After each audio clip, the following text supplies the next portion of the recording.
Olá, bom dia, Igreja do nosso Senhor e Salvador Jesus Cristo, que a graça do Senhor nosso Deus seja conosco. Estamos aqui para mais uma manhã, para aprender mais um pouquinho da Palavra de Deus. Nosso Deus é bom, nosso Deus é maravilhoso. Todas as coisas cooperam para o bem daqueles que amam a Deus e que foram chamados segundo o seu propósito, diz a sua palavra. Nessa manhã nós vamos observar aqui um texto da palavra de Deus, está em Efésios, para um pequeno momento de reflexão aqui com os irmãos. Então convido em primeiro lugar os irmãos a fazermos uma oração, né? Vamos agradecer a Deus por mais um dia que o Senhor nos deu nessa manhã na sua presença. Deus santo, Deus amado, Deus poderoso, muito obrigado, porque a tua palavra diz que as tuas misericórdias se renovam a cada manhã, e este é o motivo de não sermos consumidos. Então, muito obrigado, meu Deus, porque o Senhor renovou as tuas misericórdias para com o teu povo nessa manhã. Então, eu te agradeço no nome de Jesus e coloco nas tuas mãos, coloco no teu altar, ó Deus, a nossa mente, o nosso coração, para que o Senhor possa nos invadir com o teu conhecimento, com a tua benevolência, que possamos assim ser canal de bênção para a vida de outras pessoas. Oramos assim no nome santo do Senhor Jesus, que vive e reina para todo sempre. Amém. E graças a Deus. Queridos, primeiro capítulo de Efésios. Na verdade, Efésios, essa carta que é endereçado não somente aos Efésios, mas aos cristãos, a todos os cristãos que estão em Efésios. Então ela é uma carta meio que universal, não é? Do capítulo 1 até o capítulo 3, ela vai nos trazer esse pensamento de que a morte de Jesus nos une como o seu povo, como um só povo. Eu quero, com os irmãos, ler apenas até o versículo 14, no capítulo 1 de Efésios, até o versículo 14, para tirarmos nessa manhã de domingo os ensinamentos para nossas vidas. Então, Efésios 1, de 1 ao 14. Diz assim a palavra do nosso Deus. Paulo, apóstolo de Cristo Jesus, pela vontade de Deus, aos santos e fiéis em Cristo Jesus que estão em Éfeso. Graça a vós e paz da parte de Deus, nosso Pai, e do Senhor Jesus Cristo. E aí o versículo 3 vai nos dizer assim: Bendito seja o Deus e Pai do nosso Senhor Jesus Cristo, que nos abençoou com todas as bênçãos espirituais nas regiões celestiais em Cristo, como também nos elegeu nele antes da fundação do mundo para sermos santos e irrepreensíveis diante dele em amor. E nos predestinou para si mesmo, segundo a boa determinação da sua vontade, para sermos filhos adotivos por meio de Jesus Cristo, para o louvor da glória da sua graça, que nos deu gratuitamente no amado. Nele temos a redenção, o perdão dos nossos pecados, pelo seu sangue, segundo a riqueza da sua graça, que ele fez multiplicar-se para conosco em toda sabedoria e prudência, e fez com que conhecêssemos o mistério da sua vontade, segundo a sua boa determinação que nele propôs, para a dispensação da plenitude dos tempos, de fazer convergir em Cristo todas as coisas, tanto as que estão no céu como as que estão na terra. Nele também fomos feitos herança, predestinados conforme o propósito daquele que fez todas as coisas segundo o desígnio da sua vontade, a fim de sermos para o louvor da sua glória, nós os que antes havíamos esperado em Cristo. Nele também vós, tendo ouvido a palavra da verdade, e o evangelho da vossa salvação, e nele também crido, foste selado com o Espírito Santo da promessa, que é a garantia da nossa herança para a redenção da propriedade de Deus para o louvor da sua glória. Então, a palavra de Deus está nos remetendo aqui digamos assim, a direitos,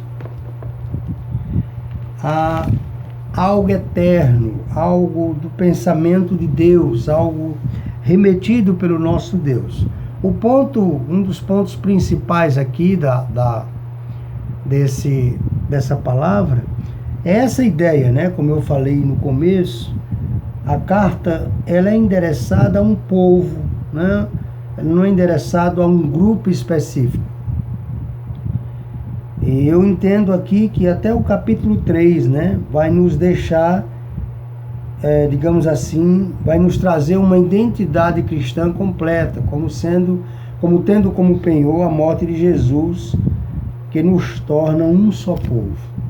É através da morte de Cristo que nos tornamos um só povo, é através da morte de Cristo que nos tornamos herdeiros, é através da morte de Cristo que nos tornamos co-herdeiros, é através do Evangelho que também cremos, né? E fomos por isso selados com o Espírito da promessa, que é o penhor, é o que foi empenhado, né? Como diz a sua palavra, né? Então, diante de toda essa explicação, diante de todo esse contexto, né, da palavra de Deus, na verdade, o que somos e o que temos como sendo esse povo chamado povo de Deus. O que somos e o que temos diante dessa palavra. Então, você, nós, como filho de Deus, nós não vivemos mais no deve ter. Nós não pregamos a palavra, quando morrer, talvez acontecerá. Não é aquele negócio, vai ser. Não. Nós, segundo essa palavra, vivemos na ideia do tem. O que nós temos. Temos a vida eterna, não é teremos, né? Nós temos a vida eterna, porque ela começa aqui com a crença em Jesus Cristo.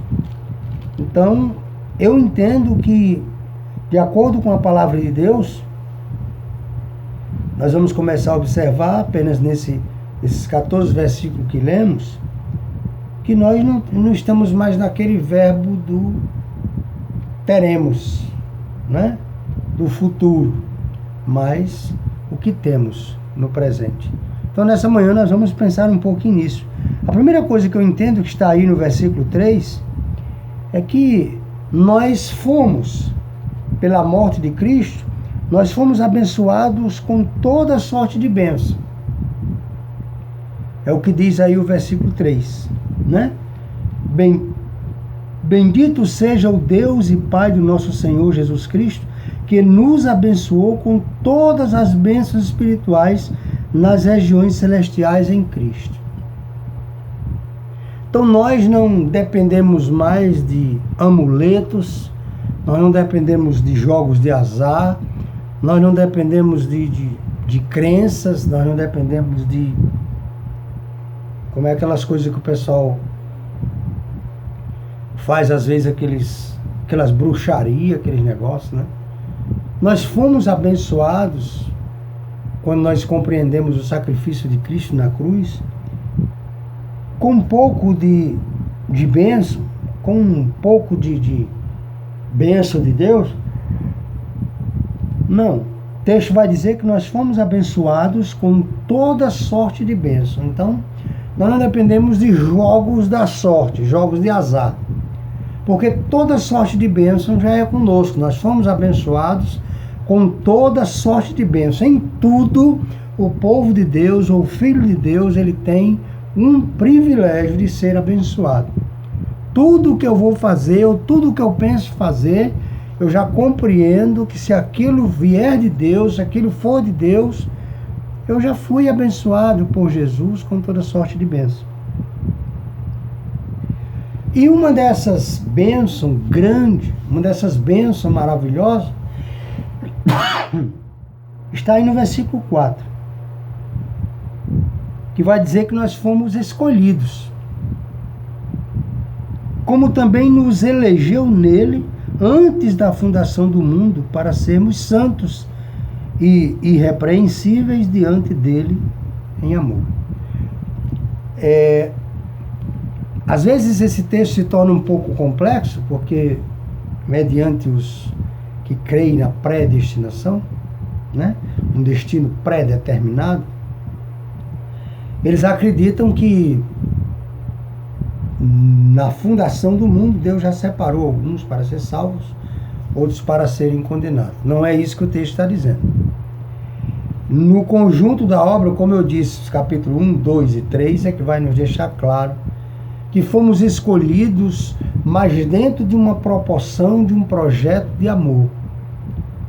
Houve a morte de um santo, houve a morte de alguém que não tinha pecado, para que nós tivéssemos o direito de escolha.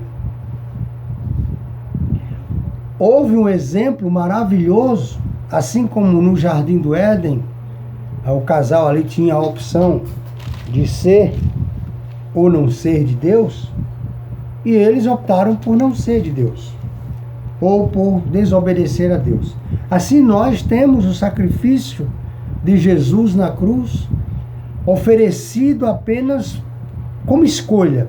Aquele sacrifício era para lhe dar ou dar a Deus o direito de uma segunda, digamos assim, de uma segunda compra. Então, eu fui abençoado com toda sorte de bênção aí porque fui escolhido. Deus resolveu oferecer seu filho em sacrifício para que eu tivesse a oportunidade de fazer essa escolha por Jesus. E assim fazer parte de um povo santo, de um povo de Deus. Então, quando a palavra nos apresenta, nós temos que saber quem somos.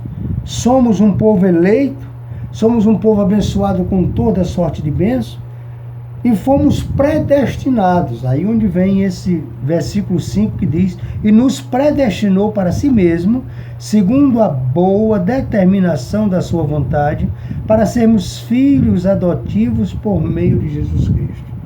É muito amor. Jesus não morreu apenas pelo seu povo, por um povo escolhido, por um povo exclusivo, mas ele morreu para nos adotar. Ele morreu também para que nós, através do seu grande amor, fôssemos irrepreensíveis, fôssemos enxertados naquela videira. Então, ser povo de Deus, fazer parte por conta da morte de Jesus nesse mesmo corpo, é um privilégio muito grande. Quando eu olho para a palavra de Deus, eu vou entendendo assim, né? Eu fui predestinado. O povo de Deus, não é eu pessoa, mas existe um povo que foi predestinado por Deus. Deus predestinou o destino desse povo, vindo aqui, entregando-se, morrendo na cruz, para refazer a história desse povo. E não é um plano B, não. Plano B é coisa de homem. Esse é um plano original, porque o texto vai dizer que nos predestinou para si mesmo, segundo a boa determinação da sua vontade, para sermos filhos adotivos por meio de Jesus Cristo. E o texto anterior vai dizer que isso foi antes da fundação do mundo. Então já fazia parte do projeto de Deus, na sua soberania, na sua compreensão. Ele já sabia da queda do homem e ele já deixou ali predestinado o que ia acontecer depois.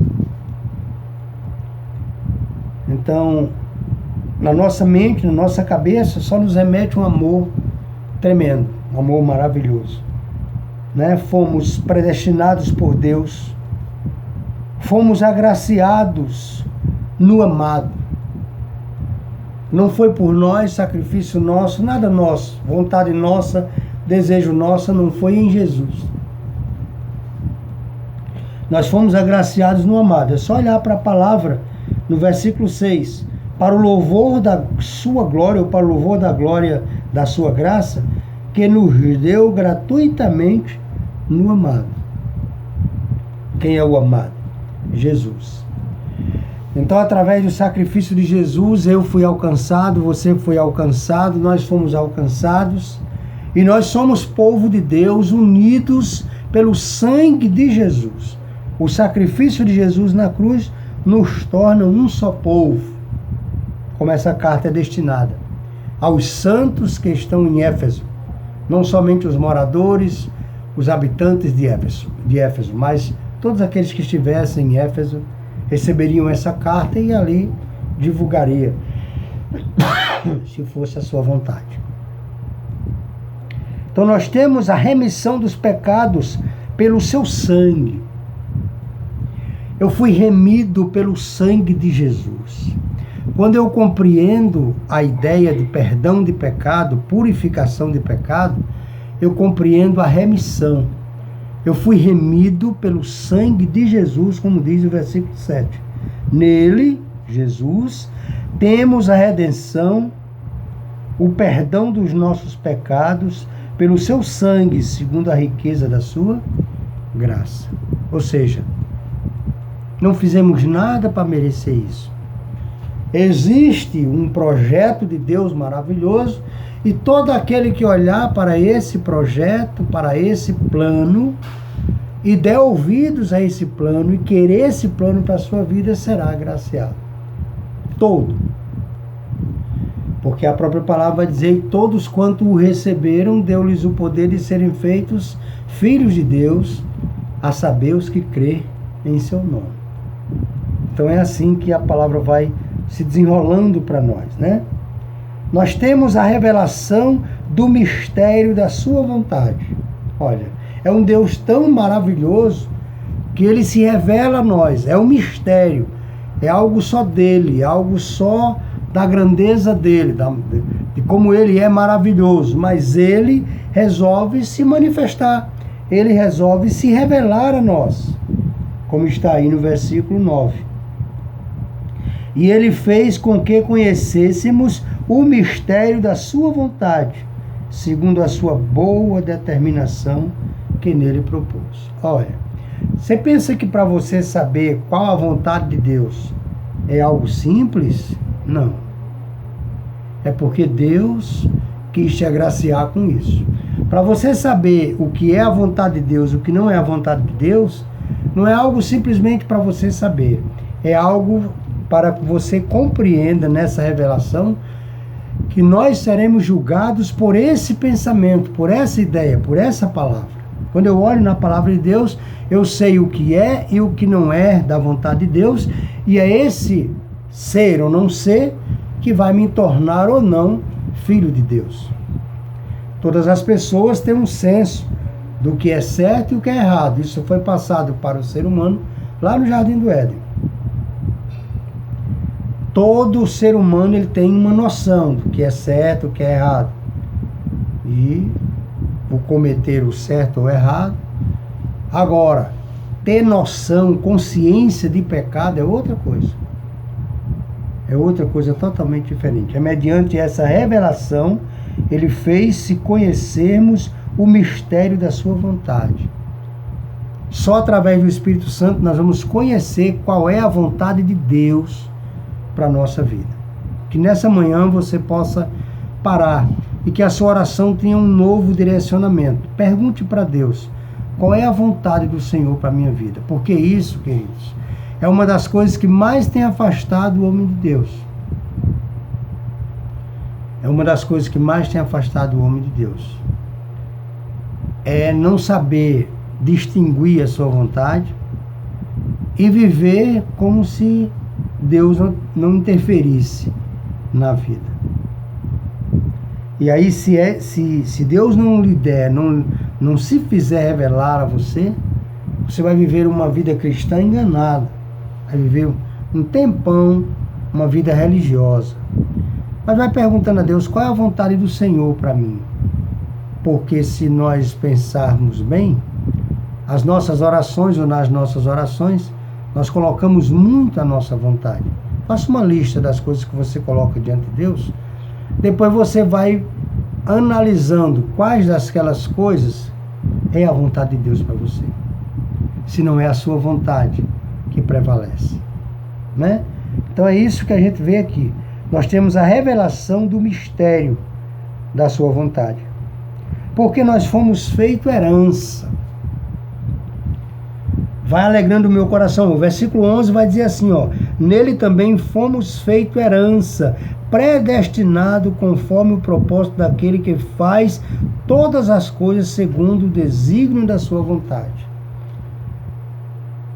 Nós somos herança, nós fomos feito herança. Com Jesus nós somos co-herdeiros do reino de Deus. Irmãos, é algo muito profundo, né? Ser crente é ser co-herdeiro desse reino, é ser representante desse reino. Eu represento o reino do meu Pai. Então aquilo que é do meu Pai é meu. Então isso é uma profundidade maravilhosa, porque quando eu falo de reino de Deus, quando eu falo de trabalho, quando eu falo de evangelismo, quando eu falo de igreja, eu falo de uma coisa que eu represento, que Deus me deu a responsabilidade de representar. Eu falo de uma coisa que eu tenho que custear. Deus me deu a responsabilidade de custear essa obra. De movimentar, de sermos cartas ambulantes de Deus. De sermos a representatividade, de sermos os embaixadores do reino de Deus. Os seus representantes aqui na terra. Então, como temos representado o reino de Deus? Porque o reino do homem aqui está sendo representado no mais alto luxo. Quando se trata de representatividade, cada um representa o seu departamento da melhor forma possível. E o reino de Deus, do qual nos tornou herança, como tem sido representado por você? Quanto você tem investido nesse reino? Eu falo de dinheiro, eu falo de bens, eu falo de participação, eu não falo apenas de palavras. Quando você fala de comunhão, quando você tem às vezes belas palavras sobre tudo, como você tem vivido isso? As pessoas veem isso em você ou são apenas palavras?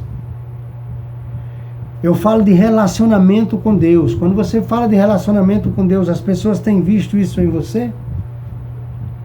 Cuidado, porque você pode se tornar um religioso que fala de comunhão, mas não tem comunhão com ninguém.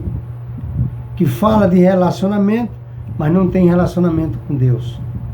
Porque quem tem relacionamento com Deus, bate e reflete. Bate e reflete. Então, cuidado, para que não nos prendamos a uma religiosidade. Mesmo falando de evangelho, mesmo falando da palavra de Deus. Porque nós fomos preparados para outra coisa. Nós fomos predestinados para outra coisa. Para o louvor da glória de Deus. Nunca nada para nós. Nunca nada para nós, né?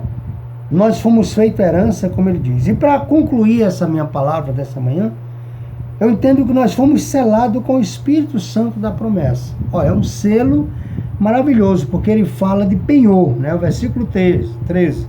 Nele também vós, tendo ouvido a palavra da verdade, que somos nós, o evangelho da vossa salvação, e nele também crido, fostes o quê? Selados com o Espírito Santo da promessa. Sabe o que é um selo? Carimbado, protocolado. Você agora é parte de Deus por o Espírito Santo. Isso é batismo. Isso é batismo, não é aquele descer as águas. Aquele descer as águas é um segundo passo. É um fazer parte de uma membresia de uma igreja, por exemplo. Mas esse momento aqui, que você ouviu o Evangelho, tendo nele também crido, foste selados com o Espírito da promessa. Esse é um batismo do Espírito Santo. Esse selo foi nos dado pela graça. Esse selo foi nos dado apenas pela graça do nosso Senhor e Salvador Jesus Cristo. Esse selo faz parte da sua vida? Você entende que pela morte de Jesus você se tornou um só povo? Nós nos tornamos um só povo que luta contra o pecado? O pecado nos afasta de Deus. É o que a palavra de Deus vai nos dizer em Isaías 59, não é? Isaías 59, 1 e 2, se não me engano. A mão de Deus não está encolhida que não possa te alcançar, nem os ouvidos de Deus tapados que não possam te ouvir, mas são as tuas iniquidades que fazem separação entre ti e o vosso Deus. Então, meus queridos, Deus não se afasta de nós. São as nossas iniquidades, são os nossos pecados. São a nossa maneira de pensar pecaminosa, diferenciada. Nós, às vezes, estamos ali como uma gangorra, né? No alto e baixo. Um dia pensamos uma coisa, outro dia pensamos outra. E, às vezes, o nosso solo, ou o solo do nosso coração, ele se transforma naqueles 4 solos da parábola do semeador.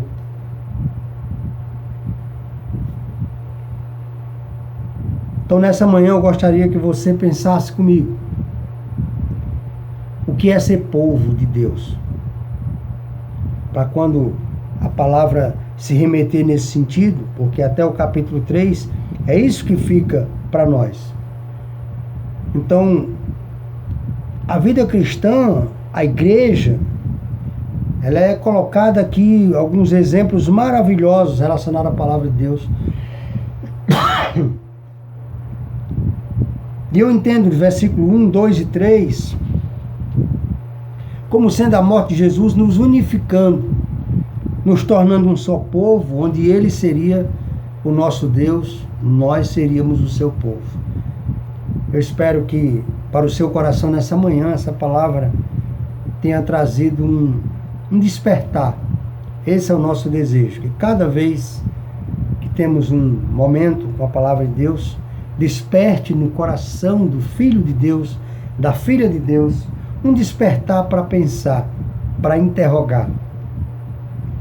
Porque se nós não paramos para nos interrogar, nós começamos a nos achar, nós começamos a achar que Deus está em falha conosco, nós começamos a achar que as coisas estão acontecendo ao nosso redor, Deus não está no controle. Nós começamos a pensar algumas coisas porque nós vamos assumindo o lugar de Deus. Então, quando nós olhamos para Deus, aí nós vamos assumindo o nosso lugar e Deus vai permanecendo no lugar dele. Ele é o nosso Senhor. Nós somos o seu povo. Não é o contrário que funciona.